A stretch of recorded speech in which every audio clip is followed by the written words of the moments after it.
transcontinental crime rings the U.S. and Europe has ever seen. This same year, the bloody remains of former family friend and political activist Giuseppe Peppino Impastato are found on a Sicilian railway line. Authorities declare his death a suicide. A conclusion his supporters firmly reject. It was evident that there had been a decision taken by Badalamenti, who wanted Peppino dead. It will take a quarter of a century for Peppino's family to finally face Badalamenti in court. No, vendetta no. Voglio giustizia.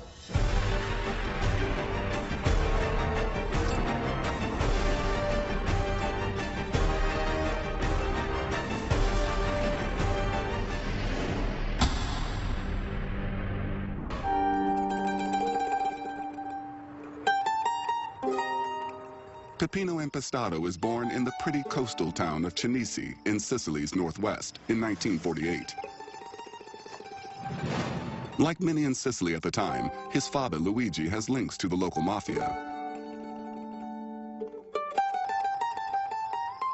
He counts among his friends and neighbors a local mafia enforcer, Gaetano Badalamenti.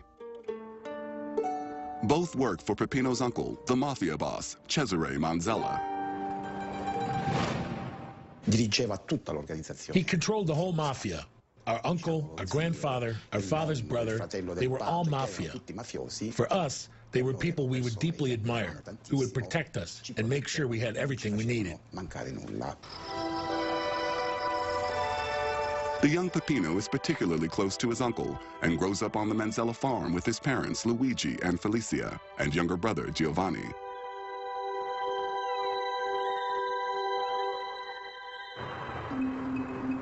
But in 1963, a horrific event changes the two brothers' whole attitude toward the mob.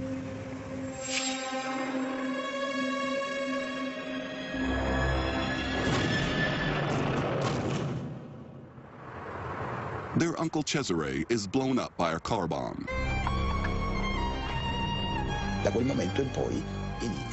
That's the end of our childhood. At that moment, we grew up immediately, and our suffering begins. Because we realize that the mafia is not something positive.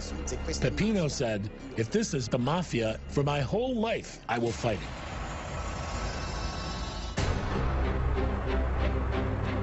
But Gaetano Badalamenti has a very different reaction. For him, Manzella's death is an opportunity. He now takes control of the Cinisi Mafia, and it makes him rich.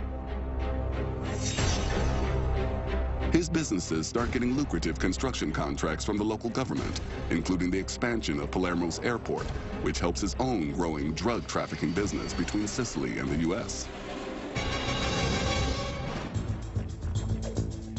The two men, Peppino and Badalamenti, who had once been friends, find themselves on a course that will see them come to blows for nearly 15 years.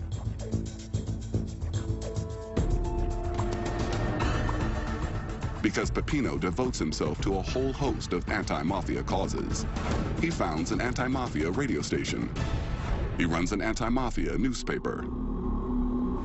He holds impromptu anti-mafia gatherings in Cinisi's town square.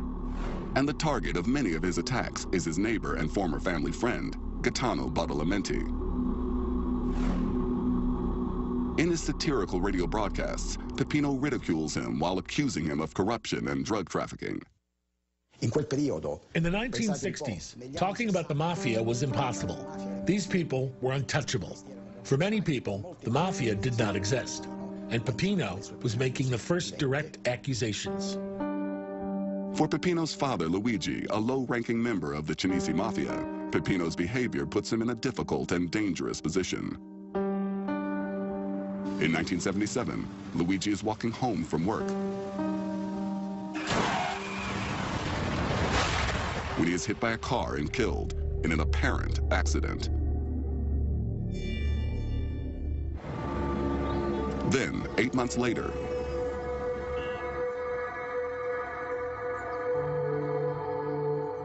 at dawn on May 9th, 1978, the Carabinieri, the local police, are called to a secluded spot on the outskirts of Cinisi.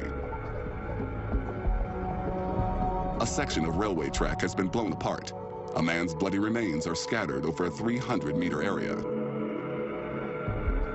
They are the remains of Peppino Impastato. Umberto Santino is another political activist from nearby Palermo. When we heard what happened, we all went straight to Cinisi. There we saw a terrible situation, with rumors of terrorism, suicide. The local police offer two explanations. Either Peppino has accidentally killed himself while planting a bomb, or he's committed suicide. Peppino's friends, however, are convinced these claims make no sense. Talking with friends, we immediately thought it was a murder. Their suspicions are further raised when they find blood inside a small shack just yards from the railway line. The shack's entrance points away from the railway tracks. There is no way the blood could have got there as a result of the explosion.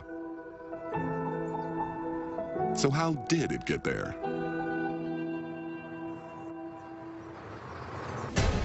Peppino's mother, Felicia, and brother Giovanni, together with Umberto Santino, now resolve to uncover the truth. Ignoring continuing dangers, Santino, with the family support, now begins a campaign to bring Badalamenti to justice.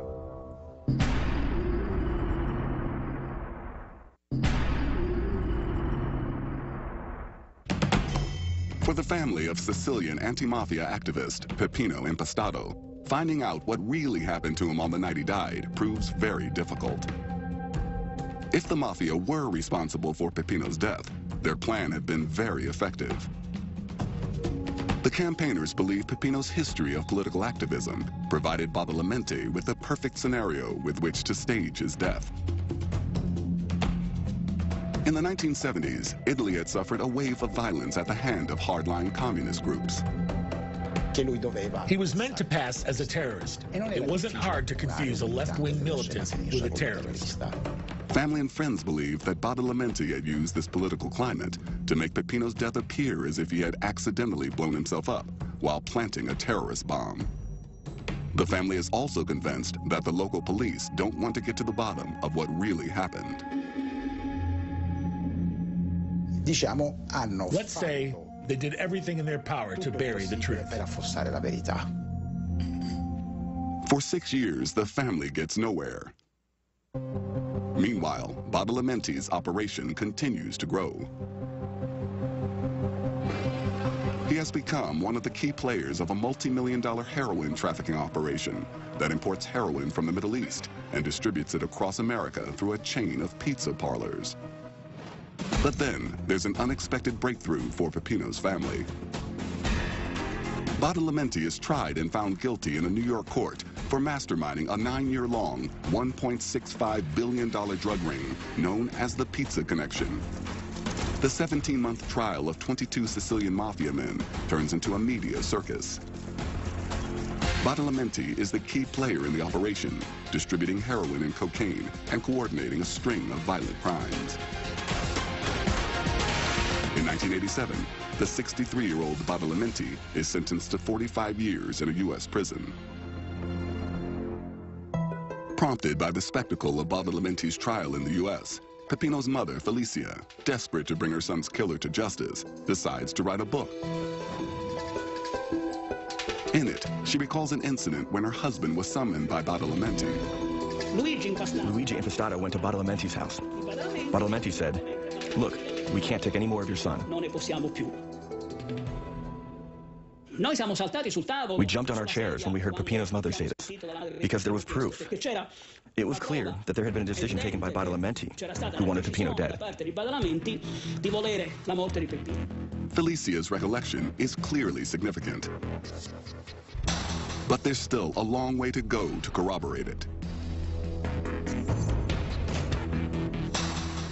Then, in 1994, with Badalamenti behind bars, they finally get the witness they need.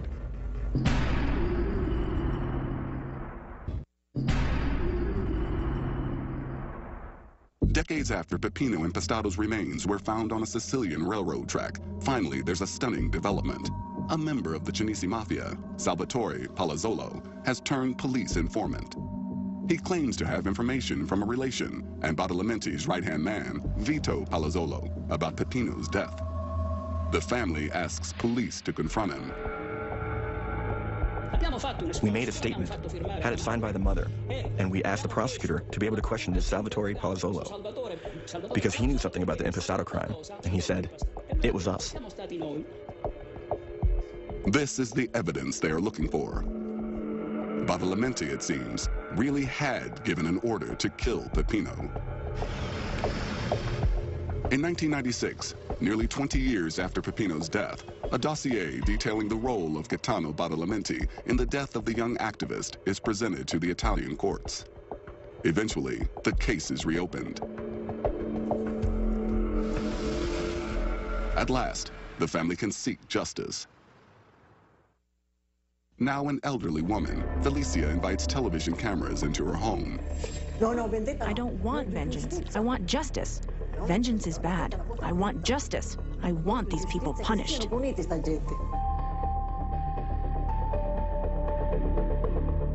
Finally, in 2000, the case comes to trial. The family prepares to confront the man they believe to be Peppino's murderer.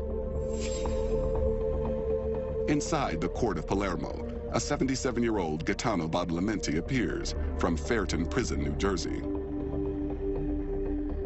The prosecution aim for maximum impact. They call Felicia as a witness.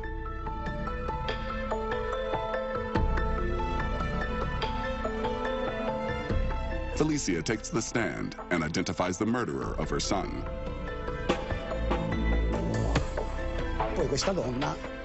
This woman had the courage to point her finger at one of the biggest bosses of the time, Gaetano Badalamenti.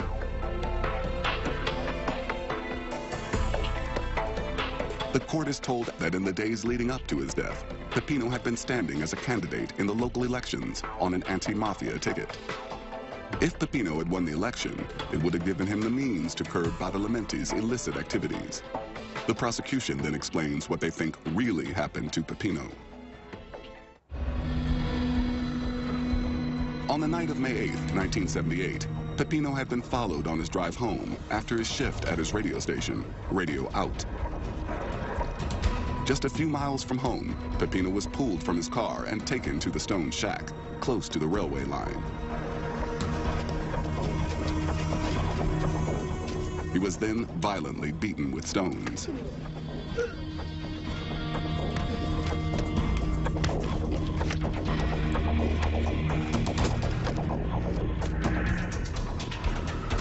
It accounts for the blood spatter found by Peppino's friends in the shack, yet ignored by police.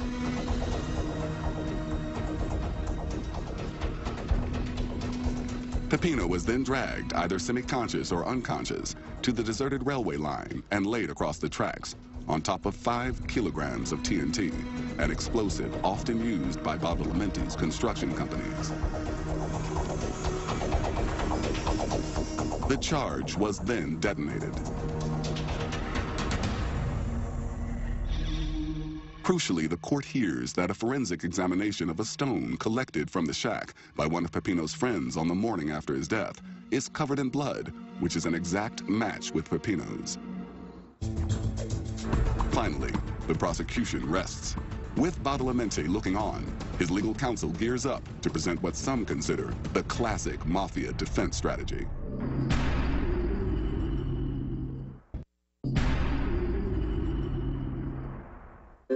In the long-awaited trial of mafia boss Gaetano Badalamenti, the prosecution rests and the defense presents their case. The defense strategy Badalamenti used was the classic method of the mafia. They claim that all the events are completely strange to them. Badalamenti denies any association with the Sicilian mafia. It's designed to show he has no motive for killing an anti-mafia campaigner. And he goes a step further. The defense also points out that Badalamenti is an old friend of Peppino's family and could therefore never have hurt him. And they even claim he supported Peppino's politics. But this is refuted by the deposition of Mafia informer Salvatore Palazzolo. He flatly contradicts Badalamenti, confirming that he had information from Badalamenti's deputy that the Mafia boss had ordered the murder of Peppino Impastato. The jury retires to consider their verdict. After only one day of deliberation, on April 11, 2002, the Court of Palermo reaches its decision.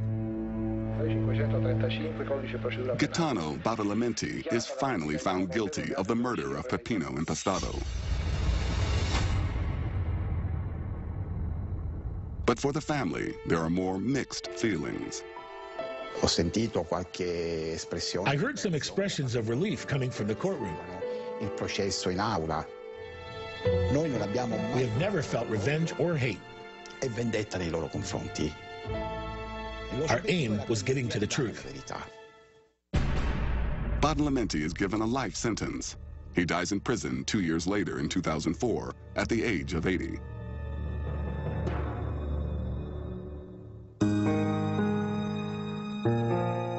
Two months after that, Peppino's mother, Felicia, also passes away. But her job is done. She and her family's fight for justice gains legendary status back home.